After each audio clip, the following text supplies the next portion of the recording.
Capítulo 7. Sementes do medo.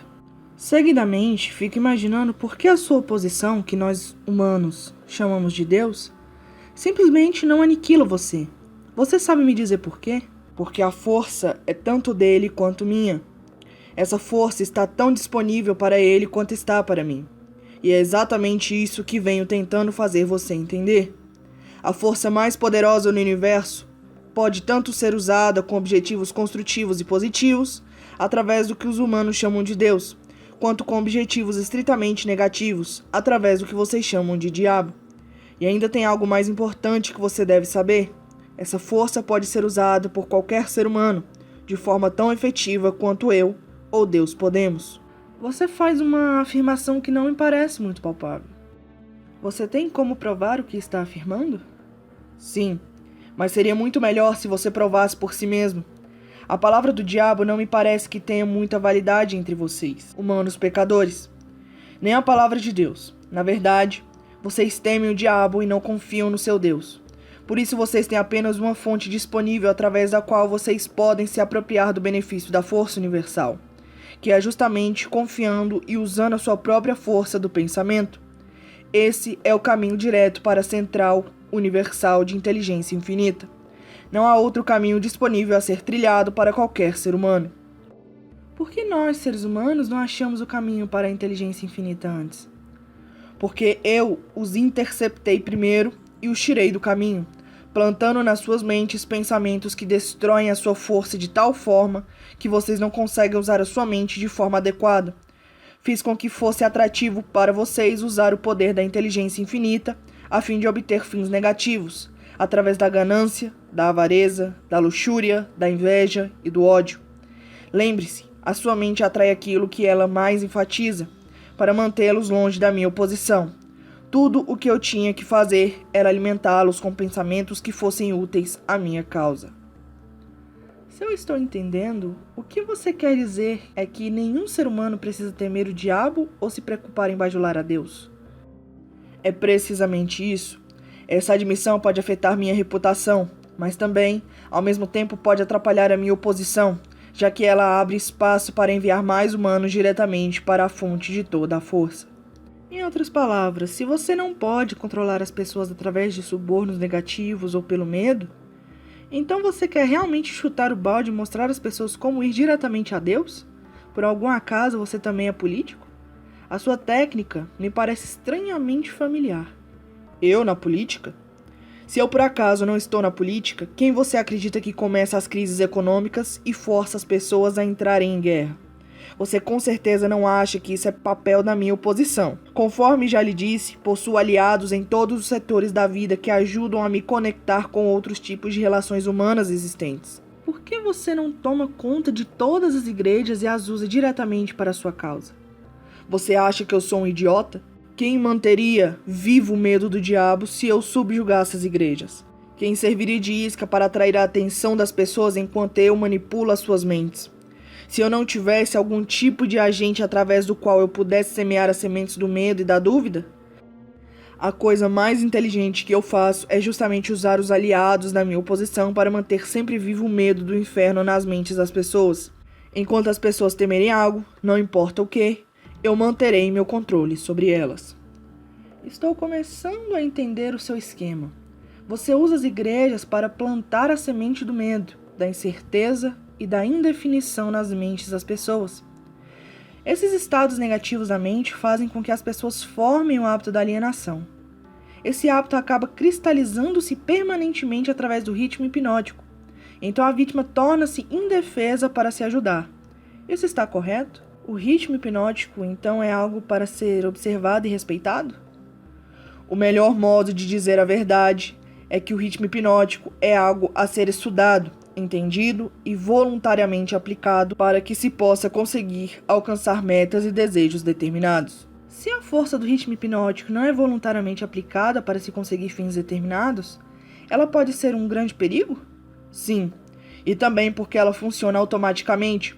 Se ela não for conscientemente aplicada para obter um determinado resultado desejado, poderá e certamente fará com que se obtenham resultados indesejados. Pegue a simples ilustração do clima, por exemplo. Qualquer um pode ver e entender que a natureza força cada ser humano a cada elemento da matéria a ajustarem-se ao seu clima. Nos trópicos, ela cria árvores que dão frutos e reproduzem. Ela força as árvores a juntarem-se ao seu sol escaldante. Ela as força também a formarem folhas especialmente feitas para proteção contra os raios de sol. Essas mesmas árvores não poderiam sobreviver se fossem removidas para as regiões árticas, onde a natureza estabeleceu um clima totalmente diferente. Nos climas mais frios, ela cria árvores que são ajustadas para sobreviver e se reproduzir, mas elas não poderiam sobreviver se fossem transplantadas nas regiões tropicais. Da mesma maneira, a natureza abriga os seus animais, dando a cada um deles um tipo de clima diferente e um tipo de cobertura para que eles tenham conforto e sobrevivam nesse clima. De uma maneira similar, a natureza forma na mente dos homens todas as influências que este recebe do seu ambiente e que muitas vezes são mais fortes do que os próprios pensamentos dos indivíduos. As crianças são forçadas pela natureza a receber a influência de todos à sua volta, a não ser que seus próprios pensamentos sejam mais fortes que essas influências.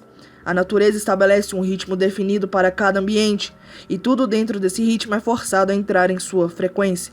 O homem sozinho possui o poder de estabelecer o seu próprio ritmo de pensamento, considerando que ele exercita esse privilégio antes de o ritmo hipnótico ter forçado sobre ele as influências do seu ambiente.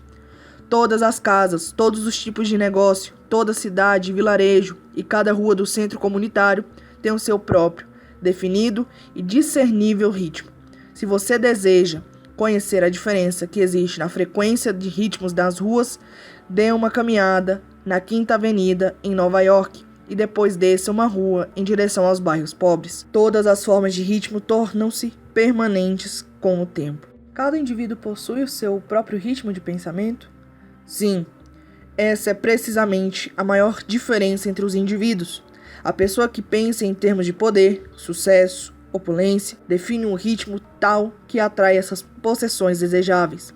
A pessoa que pensa em termos de miséria, escassez, fracasso, desencorajamento e pobreza atrai essas influências indesejáveis. Isso explica porque tanto o sucesso quanto o fracasso são resultados do hábito. O hábito estabelece o ritmo do pensamento e esse ritmo atrai o objeto, que por sua vez representa os pensamentos dominantes. O ritmo hipnótico, por acaso, é algo que se parece com um ímã que atrai coisas que possuem uma afinidade magnética? Isso está correto? Sim, isso está correto. Esse é o motivo de por que todos aqueles que são orientados para a pobreza acabam acumulando-se nas mesmas comunidades. Isso explica aquele velho adágio: a miséria adora a companhia. Isso também explica por que as pessoas que começam a se tornar bem-sucedidas em qualquer tarefa acham que o sucesso se multiplica com muito menos esforço, conforme a passagem do tempo. Todas as pessoas bem-sucedidas usam o ritmo hipnótico tanto conscientemente quanto inconscientemente, esperando e exigindo sucesso. A exigência torna-se um hábito, o ritmo hipnótico toma conta do hábito e a lei da atração harmoniosa a traduz no seu equivalente físico. Em outras palavras, se eu sei o que eu quero da vida, peço deliberadamente e apoio o meu pedido com total consciência e desejo pagar o preço que a vida cobrar para conseguir o que eu quero. E ainda recuso aceitar quaisquer substitutos.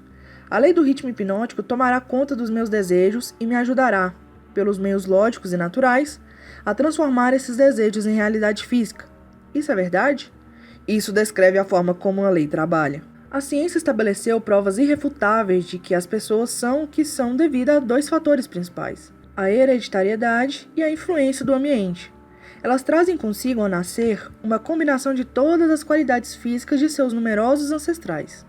Após chegarem aqui, elas atingem a idade da autoconsciência e daquele momento em diante, elas formam suas próprias personalidades e mais ou menos definem os seus destinos no planeta como um resultado das influências dos ambientes às quais elas estão sujeitas, especialmente as influências que os controlam durante a sua infância.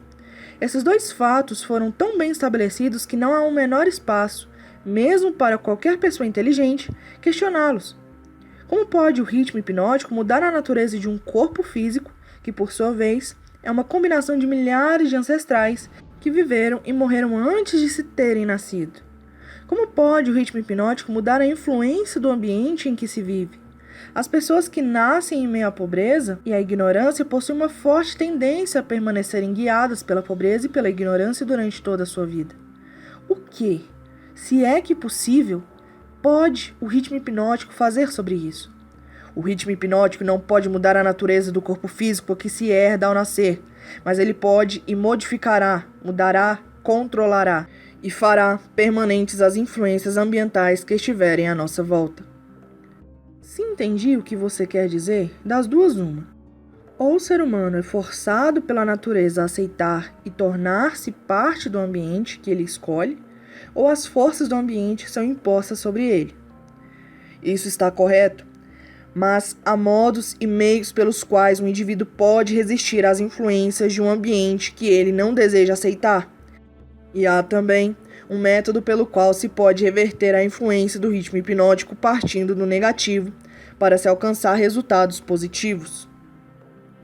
Você quer dizer que existe um método definido pelo qual o ritmo hipnótico pode ser utilizado para servir em vez de destruir? É exatamente isso que eu quero dizer. Diga-me como esse fantástico fim pode ser obtido. Para que a minha descrição seja de algum valor prático, ela necessariamente terá de ser longa, porque terá que cobrir os 7 princípios da psicologia, os quais devem ser entendidos e aplicados por todos aqueles que desejem usar o ritmo hipnótico para ajudá-los a forçar a vida a lhes trazer aquilo que eles realmente querem. Então divida sua descrição em 7 partes. Cada uma delas contém uma análise detalhada dos 7 princípios, com instruções simples para sua aplicação na prática.